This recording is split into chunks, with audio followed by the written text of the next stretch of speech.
بسم اللہ الرحمن الرحیم۔ السلام علیکم۔ نیشنل اور انٹرنیشنل خبروں کے ساتھ وڈیرا۔ بانی پی ٹی آئی کی رہائی کسی ڈیل کے ذریعے نہیں ہوگی، بیسٹر گور۔ لبنان میں بیکار افراد کی مدد کے لیے ماہانہ $250 ملین درکار۔ اقوام متحدہ کمپنیوں نے ایران کے لیے پروازیں منسوخ کر دی۔ ممکنہ اسرائیلی رد عمل کے پیش نظر ترکیہ کے فضائیہ کمپنیوں نے ترکش ایئر لائن اور پگسا نے 1 نومبر تک ایران کے لیے اپنی پروازیں معطل کر دی۔ قطر ایئر لائنز نے ایران، عراق اور لبنان کی پروازیں بھی معطل کر دی۔ کوریا کا کچرا سے بھرا ہوا غبارہ جنوبی کوریا کے صدارتی کمپاؤنڈ میں گر گیا۔ رپورٹر کا بتانا ہے کہ شمالی کوریا کی جانب سے بھیجا گیا کچرے کا بھرا ہوا غبارہ جنوبی کوریا کے صدارتی کمپاؤنڈ پر گر کر پھٹ گیا۔ غیر ملکی میڈیا کے مطابق شمالی کوریا کی طرف سے آنے والا ایک غبارہ صدارتی کمپاؤنڈ سے آ کر پھٹ گیا، جس کے باعث علاقے کے بڑے حصے میں کچرا ہی کچرا پھیل گیا۔ صوبے کی عوام کی سہولت دینا ہماری ذمہ داری ہے، علی امین گنڈا پور۔ بنگلہ دیش عبوری حکومت نے شیخ حسینہ کی جماعت کے طلبہ ونگ پر پابندی لگا دی۔ صدارتی انتخابات میں ٹرمپ کی جیت کے امکانات بڑھ گئے، کیملا ہیرس پیچھے، ٹرمپ آگے۔ ترکیہ میں اسرائیلی شہری گرفتار۔ ترکی حکام کی جانب سے انسانی عضو کی سمگلنگ کا الزام سامنے آنے کے بعد 7 سال مقیم اسرائیلی شہری گرفتار کرنے کا حکم دیا۔ اسرائیل نے غزہ میں انسانی امداد کا داخلہ بند کر دیا، اقوام متحدہ۔ اسرائیلی فوجی واصل جہنم، حزب اللہ کا دعویٰ۔ مائیکروسافٹ کا ایرانی ہیکر امریکی انتخابات ویب سائٹ کو نشانہ بنانے کا الزام۔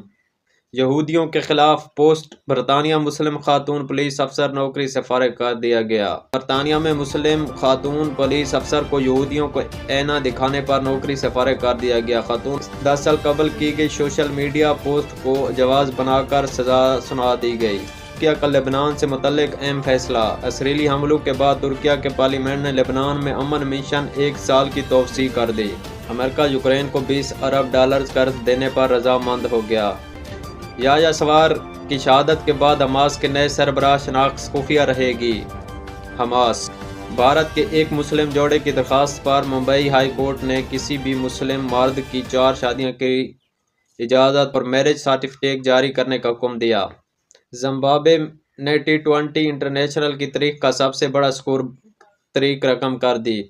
ICC T20 ورلڈ کپ کے ریجنل کوالیفائر میچ میں گمبیا کے خلاف ٹاس جیت کر پہلے بیٹنگ کرتے ہوئے مقرر 20 اوور میں 344 رنز بنا ڈالے۔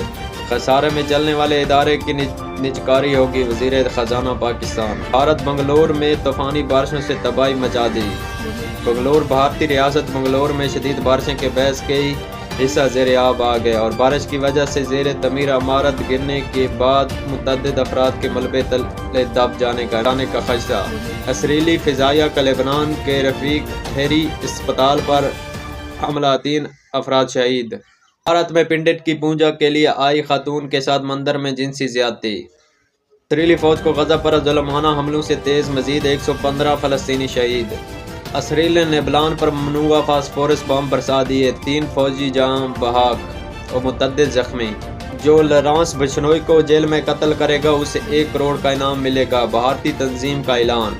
اسرائیل کے شام کے سکیورٹی چیک پوسٹ پر فضائی حملہ، 1 فوجی شہید اور 7 زخمی ہو گئے۔ ٹرمپ پر 2 قاتلانہ حملوں کی اب ایک کار سکیورٹی کو توڑتے ہوئے کیملا ہیرس کی گاڑی کے بالکل سامنے غلط سمت سے داخل ہونے پر انٹیلیجنس اداروں پر کڑی تنقید کی جا رہی ہے۔ فلپائن میں سمندری طوفان سے تباہی، 26 افراد ہلاک، لاکھوں کی نقل مکانی۔ غزہ میں جنگ بندی کا مشن، امریکی وزیر خارجہ سعودی عرب کے بعد قطر پہنچ گئے۔ پتھر، ہتھوڑے اور تیز دھار چاقو، خاتون کے ہاتھوں دوست کا لرزہ خیز قتل۔ 28 سالہ خاتون کے ہاتھوں مرد دوست کے لرزہ خیز قتل کی واردات نے علاقے میں خوف و راز پھیل گیا۔ فلسطینیوں کے ساتھ تاریخی ناانصافی ہو رہی ہے، بریٹن۔ ہیروئن سمگلنگ پر سری لنکا میں 10 ایرانیوں کو عمر قید اور 2 پاکستانی بھی گرفتار ہیں۔ دوست کو گھوسا مارنا 20 لاکھ روپے کا پڑ گیا۔ یہ واقعہ متحدہ امارات میں پیش آیا ہے اور فیملی سول کورٹ نے ایشیائی شہری کو اپنے دوست کو چہرے پر مکہ مارنے اور اس کے موبائل کو نقصان پہنچانے پر 26,000 درہم کے لگ بھگ 20 لاکھ پاکستانی روپے ادا کرنے کا حکم دیا۔ فرانسی صدر نے لبنان میں فوری جنگ بندی کا مطالبہ کر دیا۔ فرانسی صدر میکرون نے ایک بار پھر غزہ اور لبنان میں فوری جنگ بندی پر زور دیتے ہوئے کہا ہے کہ مشرق وسطیٰ میں امن کا قیام دنیا میں بہتر ہوگا۔ یہ تھی کوئی نیشنل اور انٹرنیشنل خبریں جو ہم نے آپ تک پہنچائیں. ہمارے چینل کو لائک اور سبسکرائب کر دیں تاکہ ہم ایک دوسرے کے ساتھ جڑے رہیں.